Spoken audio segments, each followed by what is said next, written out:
Bonjour à tous, bienvenue sur Lift Talk, le premier podcast dédié à l'univers du street lifting et de la force, où nous abordons des sujets tels que la programmation, la nutrition, les méthodes d'entraînement pour résumer tout ce qui peut vous aider à progresser sans limite, que vous soyez débutant ou confirmé. Nous sommes Marco et Victor, coach et compétiteurs dans le milieu du street lifting. Nous suivons des athlètes également en powerlifting. Si vous avez des questions, n'hésitez pas à les noter lors du podcast et à nous les poster en commentaire. Le podcast est sur toutes les plateformes, que ce soit YouTube, encore Spotify, Deezer, etc. Bonne écoute à vous. Allô? C'est vrai que, alors attends, je mets mon truc. T'as pas besoin d'enregistrer le son, hein, t'inquiète. Ah bon? Non. Ça va le faire. Ok, gros. Ça le fait alors. Ok. Problem. Donc bonjour à tous, bienvenue aujourd'hui pour le 23e, je crois, ou 24e, je ne sais plus, il y en a trop, épisode de Lift Talk. Les deux sujets, enfin on va commencer à énoncer le premier sujet. On l'avait déjà abordé aussi dans d'autres épisodes, qui est l'importance du renforcement dans les sports de force, en street et en power. Et toi, Victor, quel est ton avis un peu là-dessus, même si je le connais déjà, mais... Sur Hybride Athlète? Non, sur l'importance du renfort. Absolument. J'avais une chance sur deux. Parce qu'il y a eu un petit bug. Et ça a repris pile au moment où... Okay. Et ça a repris pile au moment où tu m'as repris. Mais t'inquiète pas, c'est pas grave. Donc, sur l'importance du renfort, et ben écoute, c'est très très simple. C'est comme on en avait déjà parlé auparavant, il faut se dire qu'il y a cette logique du surspécifique, mais en préparation physique de manière générale. C'est-à-dire que quand on a, je sais pas, un mec qui fait du sprint, admettons, ben, on voit beaucoup de préparateurs physiques qui font des trucs via la musculation, qui se veulent être le plus spécifique possible, c'est-à-dire de mimer le plus possible les conditions que le mec va avoir, etc. etc. Genre faire du quart de squat, enfin même moins que ça d'ailleurs, très très très très lourd, etc. pour travailler des angles précis, etc. Donc cette volonté de chercher l'ultra spécifique, elle a de grosses limites et je ne suis pas sûr, même assez certain qu'elle soit si rentable que ça. Donc, à la fois dans le cadre de la préparation physique et à la fois dans le cadre du street lifting, du powerlifting, parce qu'en fait, c'est le même principe.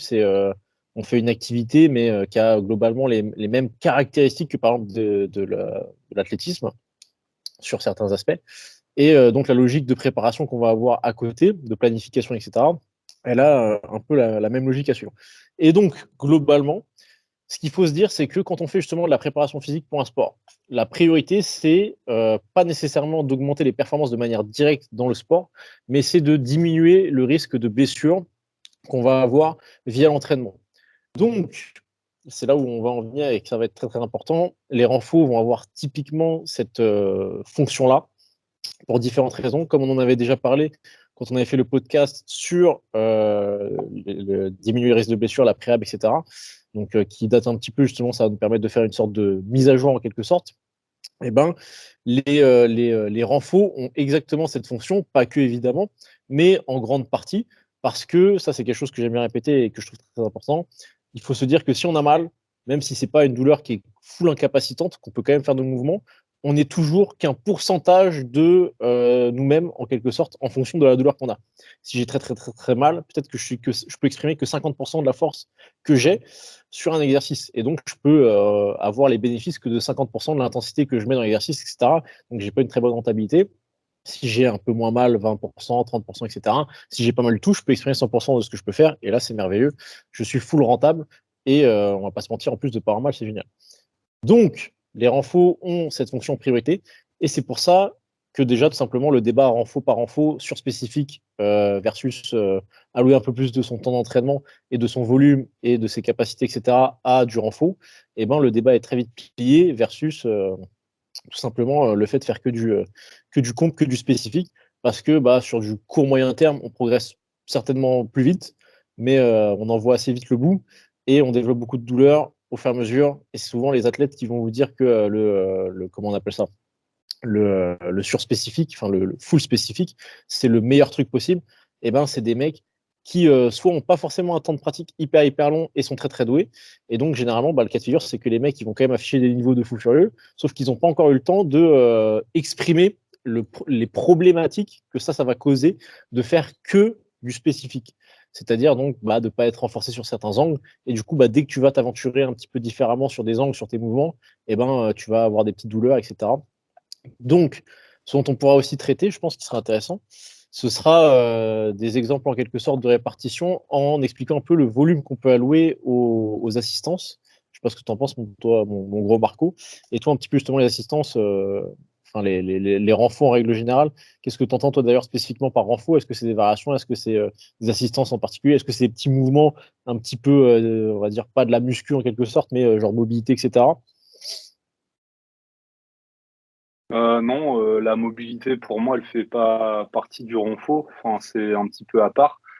Sinon, ouais, c'est plus des mouvements de prévention et aussi qui ont but d'hypertrophier, en fait, de faire prendre de la masse musculaire, même si les gros exos vont aussi avoir cette fonction. Mais peut-être travailler dans des angles qui sont un peu différents. Et puis aussi, ça, on l'a déjà dit aussi, mais renforcer peut-être des endroits qui sont peut-être délaissés. Enfin, peut-être que l'athlète en question a un point faible, ischio par exemple. Donc là, peut-être faire un peu de RDL, du leg curl, etc. Du renfort très spécifique. Voilà, ouais, non. Après, tu me disais quoi d'autre? Tu me disais la mobilité, le renfort, et tu parlais d'autres choses aussi. C'est une bonne question. Il a déjà oublié. Si, si. Si. Justement, le volume qu'on alloue au renfort par rapport au mouvement de compétition, comment on orchestre ça dans une séance, comment on orchestre ça même en quelque sorte dans une semaine en fonction du nombre de séances, etc. Parce que c'est vrai qu'on dit il faut faire du renfort, mais après, dans quelle ampleur? Est-ce qu'il faut faire, je sais pas, 20 séries de renfort par séance ou est-ce qu'il faut faire 20 séries de renfort Ouais, par semaine? Tu vois, c'est ça, ça pas tout c'est à fait le. intéressant. Bah, en fait, je pense que il y a beaucoup de personnes qui vont avoir des approches différentes. J'en parlais avec je sais plus qui, je disais que chacun a son approche en fonction de son vécu, la pratique, les pratiques qu'il a eues, etc. Nous deux, on est plus issus de la musculation classique, donc c'est sûr qu'on va accorder une grande importance au renforcement, aux exercices d'hypertrophie, de renfort, enfin voilà. Et au niveau, je dirais, de la composition d'une séance type, moi, de ce que j'ai vu, ce que j'ai constaté, ça représente déjà peut-être un tiers de la séance, le renforcement, en termes de temps. Et j'ai pu personnellement, et aussi sur d'autres personnes, tester des volumes différents. On a toujours tendance à en vouloir en faire trop. Il faut vraiment prioriser et c'est là qui est la difficulté parce qu'il va falloir trouver vraiment les trucs pertinents, les exos pertinents. Euh, ou sinon, au niveau de la prévention, moi, ce que je fais, c'est que, par exemple, parce que tout le monde n'a pas 3 heures à consacrer à une séance, mais j'essaye des fois d'intégrer des exercices de renforcement, peut-être une seule série, par exemple, Ah oui, ça c'est. pour, Oui, oui. ouais, voilà, c'est pas pour dire qu'on l'a fait parce que ça a un réel intérêt, mais ça c'est plutôt vraiment de la prévention pure en ce qui concerne l'hypertrophie. Non, en fait là ça me revient. Tu me disais peut-être des mouvements, des variations. Est-ce que Ah toi oui. tu les intègres dans le renforcement? Non, moi je les intègre pas forcément enfin même pas du tout en fait dans le renforcement parce que dans tous les cas sur une semaine type il y aura jamais que des exos de compétition. Il y aura des compétitions et des variations dans tous les Bien cas. sûr.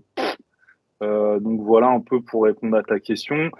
Qu'est-ce que je pourrais dire d'autre? Le choix des exercices, bon bah il est varié, hein. Après, ça dépend aussi un peu, comment dire, de la personne, comment elle va réagir à ça, comment elle va adhérer aussi à l'exercice, même si voilà, on sait qu'il y a des exercices horribles, mais qui sont très efficaces. Enfin voilà. Il y a des gens, il y a des gens que il y a des gens que je coach, tu sais, genre, je leur prévois comment dire, une assistance. Et tu sais, pendant 3 semaines de suite, ils me mettent RPE 10, alors que je rajoute des répétitions ou je rajoute du poids, tu sais. Mais c'est parce que sa perception du truc, elle est tellement infernale que du coup, il me fait comprendre que genre, il faut pas faire plus, tu vois. Il faut pas faire plus, tu vois. C'est déjà Ça trop, m'est tu vois. déjà, Mais et ça, c'est ça pas m'est vrai, ça me fait marrer. déjà. Ouais. Ouais, Alors moi que tu aussi, vois, ça me fait et rire. après, tu vois, je regarde la vidéo, tu vois, et je me dis, bon, bah, le mec, il grimace un peu, ça ralentit, mais genre, c'est encore super propre, il compense pas tant que ça. Ça, pareil, ça, c'est des sujets un peu pro-muscu, mais qui sont intéressants à discuter et qui touchent pas mal, justement, les assistances, les renfos, etc. Bah, c'est un petit peu tout le sujet de la triche, le sujet des intensités qu'on va chercher, comment on va cycler les intensités sur les renfos. Est-ce qu'on le fait de la même manière que sur ces exercices de comp? Est-ce qu'on synchronise avec ces exercices de comp? Est-ce qu'on désynchronise, on s'en fiche? On fait des cycles qui n'ont rien à voir? Ça peut être intéressant un petit peu à développer. Donc, je vais partager mon point de vue, après tu vas me dire le tien. Globalement, je vais dire que, encore et toujours, ça dépend évidemment du niveau de la personne, mais quand on a un niveau, on va dire débutant intermédiaire, qu'on n'est pas hyper avancé, pour moi, c'est là où il faut le plus allouer de son temps à des exercices accessoires, à des renforts, etc., pour développer un maximum de masse musculaire, parce que bah, c'est là où on a justement le plus gros potentiel de développement de masse musculaire. Évidemment que quand on est déjà très très optimisé, et ben, si on fait déjà, je sais pas, taille plus 10 assez sec, eh ben, on risque pas de faire taille plus 20 aussi sec 5 mois plus tard, en gros. Donc, quand on est débutant intermédiaire, on bénéficie particulièrement de faire pas mal de renfos, etc.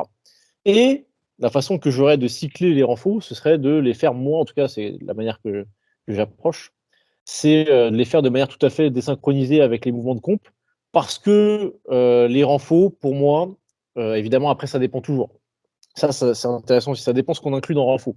Parce que, admettons, le mec qui fait du street et donc le bench, par exemple, c'est pas un mouvement de compétition, mais il fait du bench dans sa semaine. Bon, bah, le bench, c'est un mouvement qui va induire une certaine fatigue. Donc, si on arrive à des certaines intensités dessus, eh ben, ça va impacter les autres mouvements. Mais si, par exemple, on fait du curl incliné, c'est le premier mouvement qui me vient parce que c'est en particulier sur le curl incliné que la personne me mettait RPE 10 tous les jours.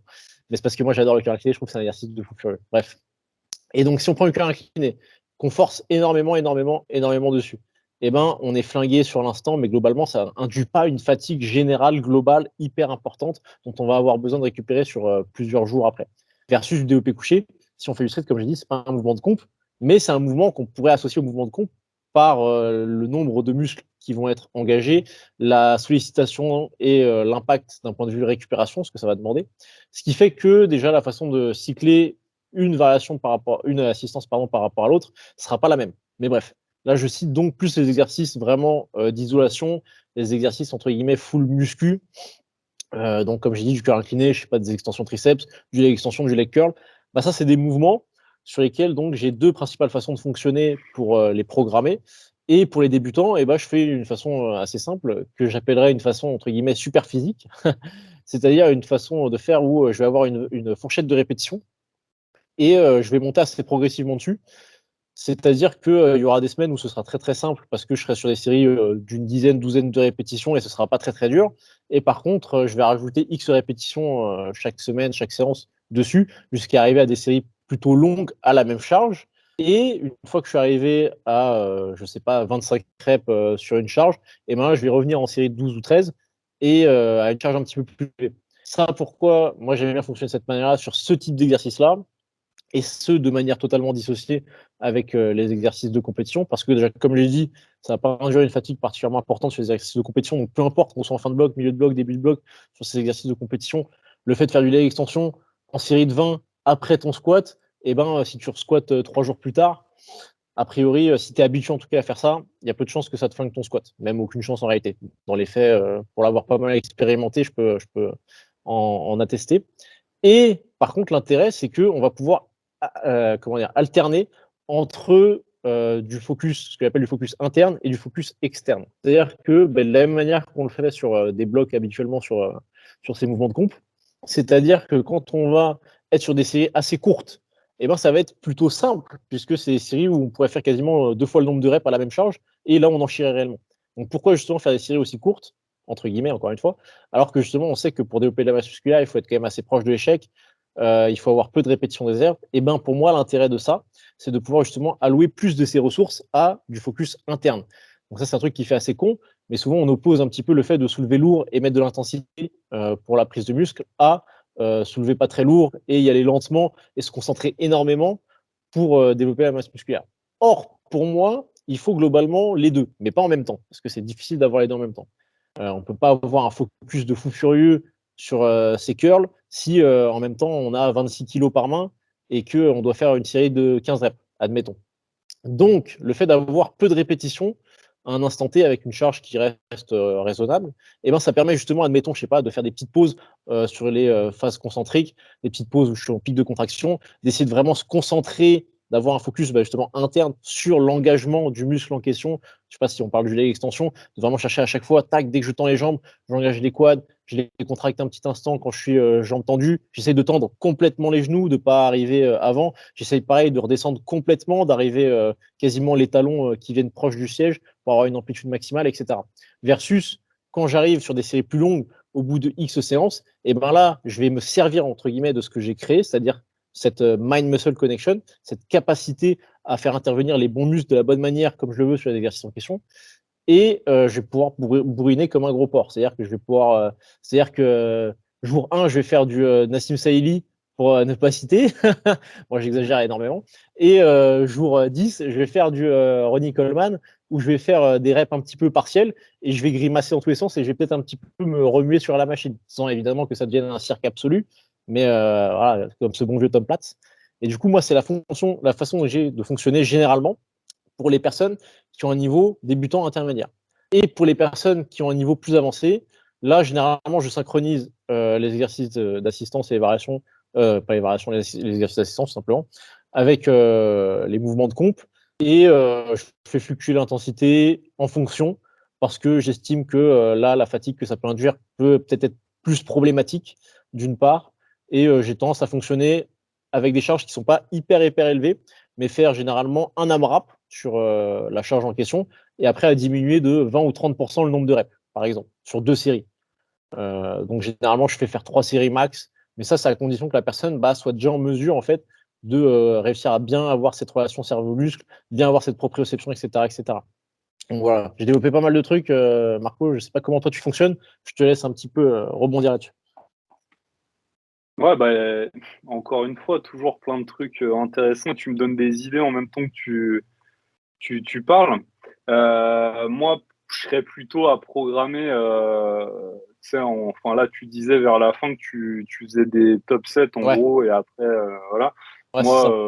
je vais faire des straight 7. Je vais pas Ah oui, faire. Voilà, je vais partir sur un truc un peu basique. Mais ce qui me fait vachement rire, et là, on voit un peu nos origines profondes de Superphysique, c'est que tu programmes exactement comme moi sur les exos ah ouais, d'assistance et je trouve que justement Superphysique là-dessus, ils étaient très bons, il y a rien à redire, hein. Même si la durée des cycles était avec le recul beaucoup trop ouais, importante. Et on en a parlé aussi, l'incrémentation, il y avait un micro-loading qui n'était pas forcément pertinent. Mais moi, ce que je vais faire plutôt, c'est je pars sur quelqu'un d'intermédiaire, vraiment basique, quelqu'un avec un niveau moyen. C'est que je vais synchroniser les exercices d'assistance avec le reste des exercices de comp durant le bloc, tout en ne dépassant jamais des RPE. Et ah là, oui, c'est peut-être un peu les différences entre toi et moi. ouais, Je vais jamais pousser à fond les exos d'assistance. Et pareil aussi, je vais plutôt jouer sur le volume, le nombre de répétitions et peut-être aussi un peu moins sur l'intensité. Je vais peut-être aussi choisir des exercices qui préservent assez au niveau du nerveux, donc qui sont assez loin des exercices de compétition, vraiment d'isolation. Qu'est-ce que je pourrais rajouter d'autre? Ouais, non, c'est à peu près ça. Ouais, non, ouais, c'est à peu près ça. Je sais pas si tu avais Bah, deux. Oui. ouais, un truc qui me vient, tu vois, ça c'est une erreur que je faisais un petit peu à l'ancienne, même que je faisais énormément. Mais c'est pareil, là c'est vraiment du sujet muscu, un peu hors street, mais vu que là concrètement c'est de la muscu comme il y en a besoin de toute façon quand on fait de la force, et c'est quelque chose qui je trouve est important à dire. C'est cette notion de se dire, comme tout à l'heure tu disais, tu sais, d'en faire trop, d'en faire pas assez, etc. Et ben en fait, c'est vrai que j'ai souvent ce cas de figure de quelqu'un qui vient avec une séance où il a, je sais pas, genre 2 exercices de comp par séance, on va dire. Et ensuite, il a, je sais pas, 5 ou 6 exercices Ouais, assistance, etc. Tu vois. Ça, c'est fréquent, hein. C'est ouais, fréquent de ouf. ouais. Et après, je dis, mais pourquoi est-ce que tu en fais autant? Et combien de temps prend ta séance? Et donc là, quand il me répond pourquoi est-ce que j'en fais autant, généralement, c'est pour me dire, j'ai envie de rien oublier, entre guillemets, et de vraiment pouvoir tout travailler. Et combien de temps dure sa séance? Généralement, on me dit, en fait, en gros, pas si longtemps que ça. Genre, je sais pas, 1 heure et demie, 2 heures, tu vois. Alors qu'il y a vraiment 7 exos, dont 2 exercices de comp dedans. Donc, qu'est-ce que moi je déduis de ces informations-là? C'est que la personne, sur ces 5-6 exercices qui suivent les 2 exercices de comp, ne force pas, en fait, tout simplement. Elle force pas du tout. Parce que sinon, elle pourrait pas faire tous ces exercices-là. Donc là, on en vient à quelque chose dont on a déjà parlé avant, c'est la dose minimale effective, la dose optimale effective et la dose où il y en a trop. Et donc ça va se croiser entre l'intensité qu'on va mettre dans ces exercices et entre le nombre de séries, le nombre de répétitions, le volume, globalement. C'est évidemment, si il fait ces 5 exercices qui suivent ces 2 exercices de comp avec RPE 9 à chaque fois, et ben, il va finir rincé et là, ça va le détruire, ça va pas du tout être jouable et sa séance va durer 3 heures et quelques, ça va être infernal. Et donc, forcément, si on fait beaucoup d'exercices, c'est vrai que théoriquement, on a besoin d'en faire. Enfin, on peut pas mettre beaucoup d'intensité, mais on doit en faire beaucoup. Et par contre, si on met beaucoup d'intensité, là, on peut se permettre d'en faire beaucoup moins. Et donc, c'est là où j'en viens sur généralement, le less is more, c'est de faire potentiellement assez peu d'exercices. Et quand j'en viens à faire forcer beaucoup sur des exercices d'assistance, généralement, quand je fais faire, je sais pas, des séries de 20 au curl incliné, ce qui est absolument infâme, et je fais faire par exemple que 2 séries. Parce qu'en fait, la personne, quand elle fait ces 2 séries, elle en ferait une troisième, mais la troisième série, il lui faudrait peut-être, je sais pas, 10 minutes de repos, et surtout la série, ça serait n'importe quoi en fait. Ça bougerait dans tous les sens, il ferait plus intervenir les biceps, ça aurait plus d'intérêt. Donc ça sert à rien de rester sur des formats parce que souvent en muscu c'est 3 ou 4 séries. Allez, pourquoi pas, parfois 5, pourquoi pas, mais globalement 3, 4, 5 séries et jamais 2, jamais une. Mais comme tu as dit tout à l'heure, tu vois, si tu fais une série et que tu la pousses comme un fou furieux, finalement que tu fais des resposes dans ta série et que tu refais des reps, etc., etc., et que tu fais vraiment un Le vrai rest AMRAP de pause. force. Mais qu'est-ce que Ouais. c'est le rest pause, Victor? Le rest pause, c'est une technique de fou furieux pour les assistances, typiquement, pour cumuler de l'intensité, justement avec peu de séries et en gagnant justement du temps. C'est une technique qui consiste tout simplement à faire une pause à l'intérieur de sa série. C'est-à-dire que, je sais pas, au lieu de faire 3 fois 10 à 15 kilos au curl incliné, je vais faire 1 fois 25, par exemple, mais les 25, j'arriverai pas à les faire d'un coup. Du coup, je vais faire peut-être 14 reps. Ensuite, je vais poser les haltères sur les cuisses. Je vais attendre 10, 15, 20 secondes. Je vais refaire 5 reps. Je vais reposer les haltères sur les cuisses. Je vais faire 10, 15, 20 secondes. Je vais faire 3 reps. Je vais reposer les haltères, etc., jusqu'à ce que je puisse faire qu'une rep, quoi, on va dire. Et que là, ça sert à rien. Et que j'ai besoin d'un vrai Donc, temps de repos pour reprendre. donc ça, vraiment, j'espère que vous avez bien noté tout ce que vous a dit Victor. Donc en gros, on pourrait la classifier dans une technique d'intensification C'est ça, ouais. qui est ultra efficace, qui est aussi très valable sur les séries longues, comme l'a dit Victor. Moi, typiquement, c'est un peu drôle parce que tu me devances en fait dans ce que j'allais dire. Et quand j'utilise le respose, et en plus je leur dis dans le document, je leur dis utilise le respose. Et c'est toujours pour des exos style, je sais pas, le Hellfly, les élévations Ouais. latérales, le curl incliné, enfin tous ces trucs-là en Les fait où tu peux triceps, faire. les extensions Ouais. triceps, voilà. Ouais. Donc ça, c'est un truc vraiment que vous pouvez abuser sur les assistances parce qu'on voit souvent des gens qui, en gros, ils arrivent à saturation au bout de la série, alors qu'avec du respose, ils auraient pu gratter, je sais pas, 3-4 reps, et pour eux, c'est la fin de la série, quoi. Ça, Sauf que ça, en fait, on va arriver, surtout sur des petits exos comme ça, on va arriver vite à court, quoi. Donc, ça. ça, c'est une très bonne technique. Parce que c'est ça, parce qu'en fait, il faut analyser le truc. C'est qu'il faut se dire que quand on fait des exercices, comme je reprends l'exemple du curl incliné, parce que j'adore cet exercice. Rien que de dire le mot curl incliné, je sens mes bras qui gonflent. Tu vois. T'avais quel niveau, toi, au curl incliné, toi? Moi, j'ai jamais En eu un direct, niveau de ouf. en direct. Ah, bah, je sais pas, direct, je sais pas.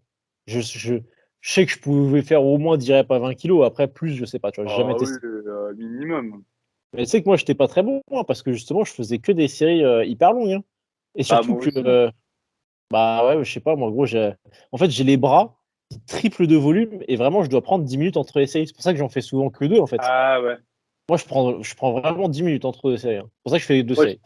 moi j'ai été niveau Olympe sur cet exercice. Putain, C'est et c'est combien qui déjà? ça, 24? qui savent. Non, 26.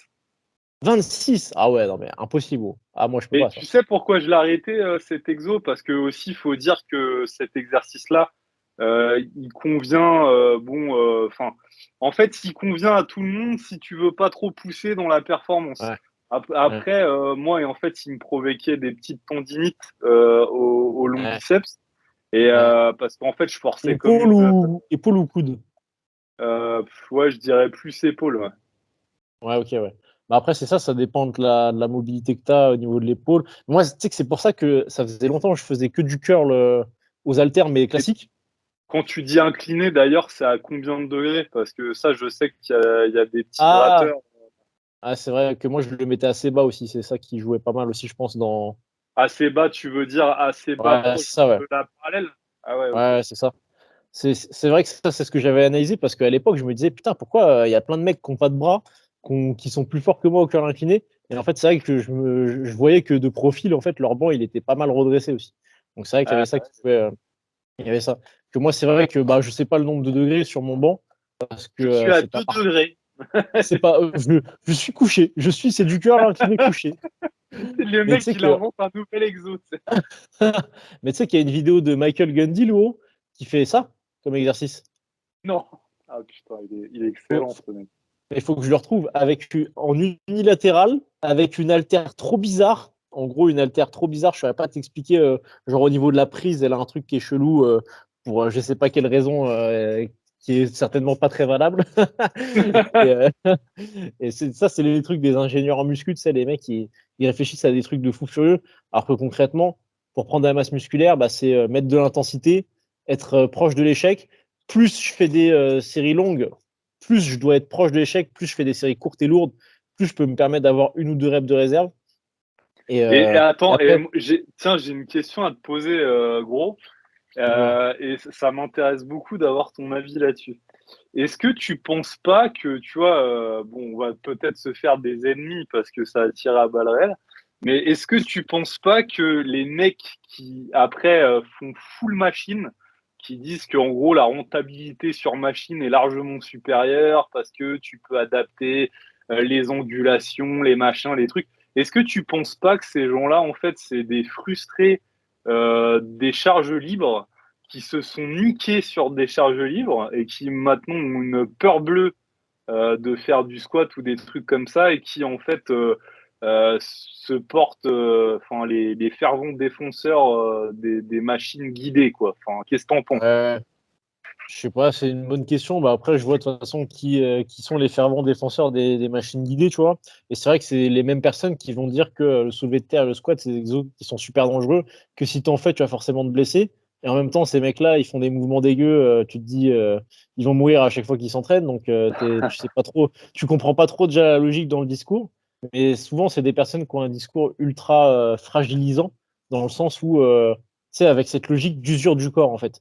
Alors que ça, c'est un truc à comprendre, c'est que le corps ne s'use pas, c'est-à-dire que quand tu t'entraînes, que tu cumules de l'entraînement, etc., eh ben, tu cumules pas de l'usure. C'est-à-dire que c'est pas comme, je sais pas comment je pourrais dire, c'est genre, c'est pas comme un objet. C'est pas comme un objet. Genre, par exemple, attention, les boules de pétanque. Donc les boules de pétanque. Voilà. Donc, on a les boules de pétanque. Les boules de pétanque, au début, on se voit dedans. Les trucs, qui brillent, c'est magnifique. On joue 1 mois, 2 mois avec, et ben on se voit plus dedans. Le truc, qui s'est usé parce que plus on l'a utilisé, plus il a frotté le sol, machin, etc. Plus il s'est usé. Et le corps humain, c'est pas ça parce qu'on n'est pas un objet, on est quelque chose qui donc interagit avec son milieu et qui a des processus physiologiques adaptatifs qui permettent justement via les interactions avec le milieu d'avoir des adaptations et donc de se renforcer entre guillemets. Et ce qui fait que si on fait les choses correctement, c'est-à-dire qu'on y va quand même suffisamment progressivement, etc., on ne se fragilise pas, c'est l'inverse, on se renforce. Après, la question, pourquoi en fait, il y a des mecs parfois qui. Enfin, j'essaie de réfléchir. Pourquoi il y a des mecs qui se blessent au soulevé de terre? C'est parce que soit ponctuellement, les mecs, ils ont mis trop lourd, ils ont mis beaucoup plus à un instant T que ce qu'ils étaient capables de faire. Soit c'est parce que ils continuaient d'augmenter les charges et certes, ça montait, mais c'est toujours ce qu'on a expliqué ça plein de fois. Il y a toujours un écart entre la force qu'on est capable d'appliquer grâce à nos muscles, tissus musculaires, qui sont des tissus qui ont des capacités d'adaptation plus importantes que les tissus conjonctifs, versus justement les tissus conjonctifs, c'est-à-dire les tendons, ligaments, etc. Et donc, globalement, tout le monde est plus fort que ce qu'il est capable, que ces tendons et ligaments sont capables de supporter. Et après, la question, c'est à quel point justement tu as axé ton entraînement de manière suffisamment intelligente pour combler ce gap, pour justement pouvoir exprimer 100% de ta force sans risquer de te faire mal. Parce que parfois, tu peux progresser normalement, tu augmentes les charges linéairement et tu arrives à un stade où tu te pètes. Tu n'as pas forcément mis beaucoup plus lourd à un instant T, mais tu vas te dire, c'est parce que tous ces jours-là, j'ai mis de plus en plus lourd, donc je me suis usé sur les jours précédents, et là, je suis arrivé à un stade. Ah merde. Et là, je suis Le mec, arrivé on à un stade. l'appelle. Et là, je suis arrivé à un stade où cette personne, je sais pas qui c'est, mais elle a appelé genre 10 fois aujourd'hui. Et je suis désolé de ne pas lui répondre. Je sais pas si elle écoute, je pense pas, hein, ça me paraît très, très improbable, hein. Mais, mais je vais pas divulguer le numéro, mais bref. Et donc, la Donc, personne. pourquoi on ne s'use pas? Pourquoi on s'use pas? Tu l'as dit, ça? Et oui, on s'use pas parce que justement, il y a des processus adaptatifs qui font que si on applique une surcharge progressive suffisamment, comme son indique, progressivement, justement, on se renforce. Mais après, c'est ce que je disais, c'est que l'entraînement traditionnel classique renforce davantage les muscles que les tissus conjonctifs. Et quand on se blesse, c'est systématiquement les tissus conjonctifs qui sont touchés. Il peut y avoir les tissus musculaires qui le sont également, mais c'est systématiquement conjonctif. Euh, Potentiellement également musculaire, mais forcément conjonctif. Et donc, ça veut dire que les tissus conjonctifs sont simplement moins renforcés que les tissus musculaires parce que justement, on n'a pas utilisé les bons exercices, on n'a pas utilisé les bons protocoles, les bons régimes de contraction, on n'a pas utilisé les bons tempos. Il y a plein de choses qu'on n'a pas bien fait. On n'a peut-être pas fait les bons renforts pour renforcer certains angles qui vont favoriser justement le renforcement de ces tissus-là. Et c'est ce qui fait que on se blesse, mais qu'on ne s'use pas. Et c'est cette croyance qu'on s'use parce que, comme je disais avant, il y a un mec qui arrive à mettre plus de poids pendant X temps sur un exercice et qui, du jour au lendemain, se pète et qui se dit, bon, c'est parce que toutes les séances avant, justement, je me suis usé et que là, je me suis pété. Non, c'est simplement que musculairement, tu as eu des adaptations qui ont été plus rapides que sur tes tissus conjonctifs, ce qui fait que tu as un moment où ta force que tu pouvais appliquer versus la résistance de tes tendons qui a été bien plus importante d'un côté que de l'autre. Et ce qui fait que le gap a fini par faire que ça s'est pété, tout simplement. Et donc, c'est ça qu'il faut prendre en compte sur l'aspect, cette logique de fragilité. Et donc, ces mecs-là là, qui font ces explications, ils ont souvent des mouvements qui sont dégueulasses, ultra explosifs, sans retenue sur la concentrique, ce qui n'est pas forcément mauvais dans l'absolu, mais si on fait que ça sera mauvais pour le coup. Parce que justement, on va pas renforcer tout le spectre. C'est pour ça que c'est ce que j'expliquais, et c'est ce qu'on fait avec Marco, qu'on utilise cette stratégie d'avoir des fourchettes de répétition du simple au double, ce qui fait que quand on est en x10, forcément c'est simple, puisqu'on monte en x20 après potentiellement, et en x10, du coup, on peut ralentir un petit peu l'excentrique, on peut ralentir un petit peu la concentrique, on peut justement avoir des adaptations du coup, qui s'orientent un peu plus aussi sur ces tissus conjonctifs et renforcer le spectre total et du coup, justement, limiter ce risque de blessure qui sinon s'augmente continuellement. Ouais, ouais. Bon, c'est bon alors. On reste potes alors. Mec un peu extrémiste. Non, mais ouais, c'est ça.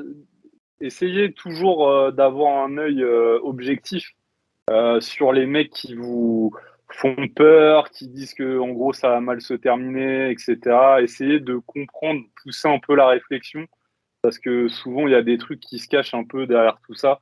Après, faut pas non plus se dire qu'il va jamais rien t'arriver si toi ton objectif c'est la performance. Voilà quoi. Enfin, tu connais les risques, mais ça c'est valable sportivement, c'est valable aussi dans d'autres choses quoi. Enfin, il y a toujours cette proportion de risques Bah, c'est à ça. De toute prendre. façon, plus tu progresses, plus tu deviens fort, plus il faut allouer ton temps à ce travail-là. Enfin, comme j'ai dit, il faut le faire beaucoup au début, mais pour d'autres raisons. Enfin, c'est pas les mêmes protocoles, c'est un peu compliqué à expliquer. Mais globalement, on le fait beaucoup au début sur des débutants parce qu'ils ont un gros potentiel développement de la masse musculaire. Donc, il faut vraiment faire cette différence entre la volonté d'hypertrophier la masse musculaire versus les tissus conjonctifs. C'est deux choses qui sont assez distinctes. Et les tissus conjonctifs, globalement, c'est les tissus qui enveloppent les muscles et c'est tous les tissus. Les os, par exemple, c'est des tissus conjonctifs. Le cartilage, c'est des tissus conjonctifs. Les tendons, les ligaments, c'est des tissus conjonctifs. Et tout ça, ça peut s'hypertrophier, mais de manière moins rapide que les muscles. Et plus, donc, on va progresser dans le temps, plus, normalement, on s'est développé en masse musculaire. On a également eu des adaptations au niveau central, c'est-à-dire au niveau nerveux, qui fait qu'on est optimisé sur les mouvements, qu'on arrive à solliciter rapidement un grand nombre d'unités motrices et du coup et envoyer un influx important, ce qui fait qu'on arrive à être très fort sur ces exercices. Mais du coup, eh ben, il faut justement là, allouer plus de son temps à justement le renforcement de ces tissus conjonctifs qui seront les tissus limitants entre guillemets et qui finiront par se léser si on fait que optimiser les autres aspects que j'ai cités avant. Donc adaptation centrale et adaptation des tissus musculaires. Ok, donc demain tu vas faire un muscle up traction deep squat, c'est ça? Juste, ça sera une séance dédiée sur les 4 séances que tu fais de manière hebdomadaire, si j'ai bien compris. Sur l'exercice de comp, tu veux dire. Oui, non, mais en gros, est-ce que toi aussi, ça peut être lié, euh, où on ferait une séance, et je crois qu'on l'a déjà abordé aussi peut-être dans un autre épisode, mais de faire une séance dédiée pour les compétiteurs où ils font les 4 mouvements de street lifting, t'en penses quoi? Ah, ça, on en avait parlé en plus, parce que oui, on avait dit il y a le SBD pour les mecs qui font du power. Pourquoi est-ce qu'il n'y a pas justement l'équivalent pour les mecs qui font du street? C'est parce Et que alors, peut-être, attends, je développe un peu parce que on va pas se répéter sur ce qu'on a dit. Hormis le fait que ça va être compliqué au niveau fatigue, etc., ce genre de séance. Est-ce que avec un autre angle en fait de réflexion, est-ce que c'est intéressant du point de vue de la progression, ce genre de choses? bah, le truc, c'est que vu qu'il y a 3 exercices du haut du corps qui déjà isolément seuls créent un stress quand même assez important quand il y a des charges lourdes qui sont manipulées, et bah, si du coup tu mets les 3 dans une même séance, et après ça dépend toujours comment tu fais varier l'intensité, etc. dedans, tu vois. Mais globalement, ce qui risque de se passer, c'est que tu risques d'avoir mal en fait. Tout simplement, tu risques de développer des douleurs, coudes, épaules, poignets. Et le squat ne sera que les clous du cercueil que tu auras, que tu auras monté déjà, tu vois. Globalement, parce que tu vois, les muscle-up, quand même, pour une énorme majorité des gens, ça crée assez vite des douleurs épaules-coudes. Donc, c'est un mouvement qu'il faut vraiment manipuler intelligemment pour pas rajouter du stress, sachant qu'en plus, c'est un mouvement sur lequel il y a globalement pas énormément de points à gratter pour l'ensemble. Moi, de toute façon, là, voilà, je pars sur un autre truc en même temps, mais parce que moi, ma Vas-y, stratégie sur le vas-y, muscle-up, vas-y. Allez, ma, vas-y. Ta ma stratégie stratégie pour pour moi final sur. rep. Pour final rep. Non, Allez, vas-y. au final, non, mais même pour n'importe qui, tu vois. Ma stratégie pour le muscle-up, c'est de développer sa force de tirage via les tractions, de faire des variations genre chest to bar à la poulie, chest to bar à la barre, peu importe, et d'autres variations potentiellement, et de faire finalement Ah assez tiens, peu de d'ailleurs, muscle-up. petit aparté. Est-ce que tu trouves pertinent les dips bars? Qu'est-ce que t'en penses? Oh non, c'est inutile. Ah non. Moi, généralement, quand je fais Bah, faire, mais pourquoi? quand je fais faire des muscle-up aux gens, moi, je fais faire que des muscle-up transition. Je fais que des muscle-up transition. Je fais jamais faire la dips. Pourquoi? Parce que quand tu es au-dessus de la barre, tu rateras jamais la dips. Tu vois, pas possible. Ça n'existe pas.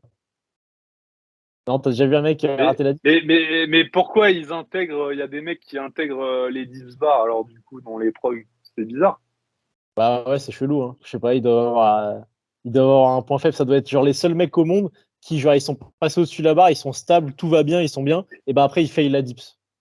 Et est-ce Ça, c'est- qu'il n'y a pas aussi une histoire de synchronicité au niveau de la transition et des dips pour aussi maintenir les jambes dans une position perpendiculaire au sol? Est-ce qu'il n'y a pas un rapport, une corrélation entre ces deux trucs, la rapidité en gros à laquelle, en fait, l'explosivité que tu peux développer sur les dips et ce paramètre où tu sais quand tu es en haut de la barre, tes jambes, elles peuvent Ouais, revenir comme ça parce que tu mets du temps à faire la dips. ouais, c'est ça, ouais. Bah, pour moi, c'est pas parce que tu mets du temps à faire la dips. Généralement, quand tu as les jambes qui sont trop vers l'avant, c'est parce que bah, déjà, d'une, sur ton tirage, tu n'avais pas l'intention de les ramener vers l'arrière. Ça, c'est une cue que je donne souvent. C'est lors de ta transition, au début de ton tirage, cherche à pousser les fesses vers l'arrière et amener le corps vers l'avant. Parce que justement, tu vas créer cette bascule. Tu vois. Et c'est là où ça va reverticaliser les jambes. Et après, tu peux chercher aussi à avoir cette volonté de ramener les talons un peu vers l'arrière, fesses, talons vers l'arrière, buste vers l'avant. Et aussi, souvent, c'est des mecs qui tirent trop tôt sur leur tirage, en fait. Qui entament, qui tirent trop tôt. Alors, soit qui tirent trop tôt, là c'est parti, là, c'est un cours sur les muscle-up. Soit qui tirent trop tôt, qui vont chercher leur swing, et que dès Alexis, qu'ils sont. c'est pour toi ce podcast. Oh, il n'y a pas que lui, hein, putain, il y en a beaucoup, hein, qui vont chercher donc leur swing et qui sont pas du tout. Qui n'ont pas du tout commencé à revenir vers l'arrière, et même parfois qui sont même pas allés au maximum de leur swing, qui commencent leur tirage. Et donc là, bah, quand tu fais ça, vu que tu n'as pas eu le temps de rebasculer vers l'arrière, bah, tes jambes elles resteront vers l'avant. Donc ça, Et puis aussi là, ceux qui vont. ceux qui tirent trop verticalement, tu sais qu'en gros, ils arrivent comme des piquets au-dessus de la barre, tu vois. Ah oui, oui, oui. Bah après, ça rejoint le fait qu'ils envoient pas assez le buste Voilà, c'est ça. en avant de la barre. Bah, ça, c'est des mecs, tu vois, deux profils, mais qui peuvent être plus ou moins d'ailleurs les mêmes. C'est soit des mecs qui font de l'endurance et qui du coup sont habitués à faire du léger. Ouais. Et du coup, c'est vrai que bah, quand tu fais du léger, bah, concrètement, c'est pas dur, tu vois, de faire un muscle-up où tu arrives en haut de la barre rapidement, sans transition marquée. C'est pas très très dur, tu vois. Ouais. Et quand tu es habitué à faire beaucoup, beaucoup de répétitions, beaucoup de volume, et ben, tu vas pas faire une transition de fou furieux où tu te jettes un peu vers l'avant parce que ça va, ça va te niquer ta vitesse. Tu vas pas pouvoir en enchaîner aussi rapidement. Et du coup, tu vas cramer plus vite si tu peux pas enchaîner aussi rapidement. Et en plus, le fait de se pencher beaucoup vers l'avant, ça peut-être crame un peu plus les pegs, etc. Bref. Et après, l'autre profil, et ben, c'est les mecs qui sont full street workout et qui veulent un truc très très beau, très esthétique. Mais là, pareil, tu vois, si t'as pas de transition marquée où tu te jettes un peu au-dessus de la barre pour caricaturer le truc, eh ben, tu seras moins performant et tu seras déséquilibré. Et après, donc, l'autre profil de ceux qui ont les jambes trop sous la barre au moment du tirage, ça, c'est un truc aussi qui est moins discuté, on va dire, en règle générale, et qui pourtant est très fréquent. C'est les mecs, en fait, qui, quand ils partent pour faire leur swing, ils s'allongent un petit peu. Ils reculent leur tête et ils n'ont pas, en fait, si je. Bon, là, j'espère que vous avez la vidéo, sinon vous êtes foutus. Mais si en gros, l'attaque, on voit mon buste, putain, c'est un truc de fou là, je fais une explication de malade. Et en gros, les mecs, ils vont se laisser partir, ils vont s'allonger quand ils vont faire leur swing. Et le problème de ça, c'est que du coup, bah, ça met les jambes très très loin des épaules et ça a tendance à augmenter ce bras de levier là. Versus si je reste un peu plus droit et que par contre je cherche à tirer mon bras vers l'arrière au lieu de l'avoir là et de m'allonger là, et ben je suis ici et je tire là pour aller chercher mon swing. Et ben là, du coup, je vais avoir les épaules, enfin les pieds qui seront beaucoup plus sous les épaules et ça me permettra d'avoir beaucoup moins cette tendance d'avoir les jambes qui sont très sous la barre au moment du muscle-up, au moment de la transition. Donc pas un relâchement scapulaire prononcé, quoi. Enfin, même quasiment pas, quoi. Ah, c'est même pas tellement une question de relâchement scapulaire, c'est vraiment la position de. C'est la flexion d'épaule en fait. C'est les mecs qui manquent de flexion d'épaule. Ils ont un angle entre le bras et le tronc qui est pas assez ouvert. Et du coup, bah, ils sont obligés de s'allonger, d'aller laisser les jambes aller vers l'avant et d'allonger le dos vers l'arrière, plutôt que de tirer bien ici, d'avoir pour messieurs les crossfitters un bon arch, en caricature énormément, parce qu'il faut pas faire du arch hein, si vous faites pas du keeping. Mais c'est la volonté qu'il faut avoir sur l'épaule, en tout cas. C'est cette Mm. volonté d'ouverture sur le swing. Bientôt formation Muscle Up. Là, Disponible sur Podia. on a fait un cours muscle up improvisé dans un truc sur les assistances. Vous avez du contenu à n'en plus pouvoir. On sait même plus ce qu'on fait nous-mêmes. les mecs, ils sont partis, ils sont partout, tu vois. C'est incroyable. Et du coup, on a perdu le fil du truc, là. On parlait quoi, là? On parlait de quoi, là? Totalement, totalement. Ah, voilà. Alors, attends. Ah si, oui, alors, donc, avant ça, déjà, je disais pourquoi je faisais ça comme stratégie au muscle-up. Donc, moi, ma stratégie préférentielle au muscle-up, donc pour rester quand même un peu sur les muscle-up, donc qui n'est pas le fil de base, hein, mais si je reviens là-dessus, peut-être qu'on va réussir à revenir au truc d'avant encore. Et donc, en gros, moi, ma stratégie que je préfère faire sur les muscle-up, parce que, en fait, ce qui est violent particulièrement sur les muscle-up, c'est la transition. C'est vraiment ce moment où on va chercher d'un seul coup une grosse rotation interne d'épaule. Donc déjà, ça aussi, c'est quelque chose qui est intéressant. Souvent, on est un peu matrixé. Il faut faire de la rotation externe d'épaule, il faut travailler sa rotation externe d'épaule, etc. Alors que souvent, quand vous avez mal aux épaules sur les muscle-up, c'est parce que vous manquez de mobilité en rotation interne, puisque c'est que ce qu'il faut pour les muscle-up. C'est l'inverse d'un clean au niveau de la mobilité d'épaule. Donc, il faut travailler cette rotation interne des muscle-up, des épaules, pardon, sur les muscle-up. Et donc, souvent, c'est ce qui rend le mouvement un petit peu violent. Donc, c'est pour ça que moi, j'aime bien faire beaucoup de travail de tirage pour renforcer déjà la force de tirage, qui va renforcer aussi très directement les tractions, et qui est un mouvement donc, où on a plus de kilos à gagner. Et on va gagner plus de kilos sur le total. On a de grandes chances si on ne passait pas les muscle-up, de les passer quand même. Et peut-être qu'on fera, mais même pas tant que ça en moins, en fait. On fera peut-être, je sais pas, on aurait fait 10 kilos, peut-être qu'on fera 7,5, c'est pourri. Alors que on fera peut-être plus 7,5 en track. Donc finalement, ça fait plus 5 sur le total. Donc c'est largement rentable. Donc ça, c'est la stratégie que je préfère avoir sur les muscle-up parce que c'est ce qui permet de justement se préserver et de finalement pas perdre tant que ça niveau progression. Et puis pareil, si on se nique les coudes à cause de la transition sur les muscle-up, et ben les dips après, c'est chiant aussi, etc., quoi. Donc après, maintenant, pour revenir encore avant, là, je sais plus. Non, mais déjà, on en a dit pas mal là-dessus. Je pense pas qu'on aura le temps d'aborder le deuxième sujet. Peut-être on vous fait un teasing du Ouais. prochain Ah, que j'ai déjà podcast. fait du coup, Ouais, sans ouais. faire exprès, au tout début. Hybride athlète, c'est ça, hein? Ah, quelle grosse merde je suis, putain. Ah, Non, c'était non, drôle. mais du coup, ouais, la semaine prochaine, on vous fera un podcast sur les personnes qui, comment dire, cumulent les deux pratiques, donc power et street. D'ailleurs, on voit toujours cette configuration-là, mais on voit jamais de crossfitter, street lifter ou d'haltérophile, street lifter. Enfin, toi, tu vas Ah oui. développer une autre catégorie, une autre race des bâtards, en fait, hein, Bah, typiquement. c'est ça, parce que, tu sais, en vrai, vu que le street, pour eux, c'est donc la partie. Parce que le crossfit, c'est de la gym, c'est de l'haltéro, et après, c'est plein de trucs cardio, etc., des ergots, du rameur, machin, etc. Mais il y a quand même la gym qui est une des grosses, grosses bases du crossfit, et c'est concrètement les mouvements qu'on fait en street. Et c'est pour ça qu'en fait, les crossfitters, c'est juste qu'ils sont pas trop familiers à ce milieu-là. Mais moi, du coup, typiquement, je l'ai apporté un peu plus à tous ceux de la boxe dans laquelle je suis. Et ce qui fait que, en fait, ils en perçoivent l'intérêt direct parce que quand tu deviens plus fort sur tes tracks lestés, après, quand tu fais des chest to bar en CH, je sais pas combien, t'as l'impression vraiment de voler, tu vois. Pareil pour tes muscle-up. Si tu arrives à avoir des muscle-up strict, quand tu fais des muscle-up en keeping, pareil, c'est vraiment de la merde, quoi. Donc, c'est pour ça qu'en vrai, c'est juste qu'ils connaissent pas assez bien le truc. Ouais. Ils sont pas super familiers avec le truc, mais je pense que c'est possible que d'ici quelques années, tu vois, ça se fasse de plus en plus des hybrides athlètes CrossFit il y a pas mal d'hybrides athlètes CrossFit et haltéro, parce que c'est l'autre grosse discipline du CrossFit.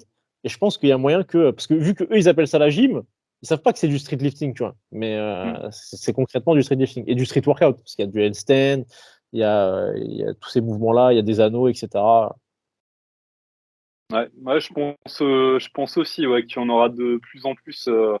Et même moi, de mon côté, là, j'ai un ami, Benoît, je sais pas s'il écoute le podcast, à qui j'ai appris à faire des strict muscle-up, là, cette semaine. Et en fait, vu qu'il avait déjà une super base sur les muscle-up typés de Ah oui. CrossFit, en fait, il les a fait dès sa première séance. Il a Ah ouais. réussi à en faire, quoi. Alors qu'il fait 90 kilos et tout, hein, donc c'est pas un poids plume. Putain, ah ouais. Ouais. Ouais.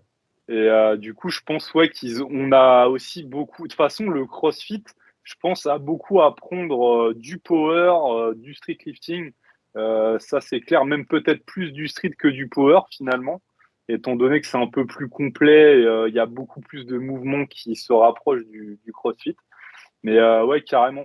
Et je te pose une question qui n'a rien à voir. Tes actualités un peu, là, Victor, en ce moment, là, c'est quoi, là? Eh ben, je sais pas, Qu'est-ce que tu nous prépares, là? je suis super fort. Je suis super fort, mais je suis un gros lard. Voilà. Tu pèses combien? 83, En 84? 84, toujours, ouais. Ah ouais, t'as pris 84. 1 kilo. Et tu me dis ça à chaque fois que je te dis que je pèse 84 kilos. Ça fait Ah ouais, 10 ans que je mais... fais Non, non, t'as pris 4 kilos, là, depuis pas très très longtemps, là. En un an, t'as littéralement. pris 4 kilos, mec. Et non, 2 ans, de même un peu plus, 2 ans et demi. 2 ans et Ouais, demi, j'ai pris 4 kilos. ça, c'est de la prise de masse intelligente, les gars. Ah, Si vous 2 ans et faites de demi, prise de masse, ne vous porcifiez pas, ne vous bulquez pas. Essayez de faire une prise de poids avec des incrémentations très faibles bah, tous les surtout, mois. en street lifting. C'est ça, Ouais, quand tu fais du power, vu que les oui. KT elles sont larges, qu'il y a 10 kilos d'écart entre les KT et que tu n'as pas le poids de corps qui rentre en jeu, bah, c'est vrai que si je sais pas, tu fais 86 kilos et que tu es un peu dans le début de ta pratique et que tu te dis je vais pas aller tirer en moins de 83 parce que ça sert à rien, et ben du coup tu as 7 kilos pour aller bouffer la KT de 93. Donc Ouais, là, c'est il y en a, ça. c'est vrai qu'il y en a qui se permettent de bien manger, quoi.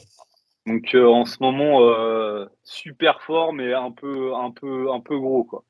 Et ou sinon, juste, alors moi je vous dis, si vous êtes de Nantes ou des alentours, à la fin du mois prochain, il y aura à disposition au Fitness Park de Beaulieu une station de street lifting de la marque Toxic Workout, qui est la même que la station officielle FNSL de la Courneuve, ainsi que des poids calibrés Unistrange, donc ça va envoyer du très très lourd dans cette salle-là et ça va devenir un peu le repère des streetlifters de l'Ouest, en tout cas, je l'espère.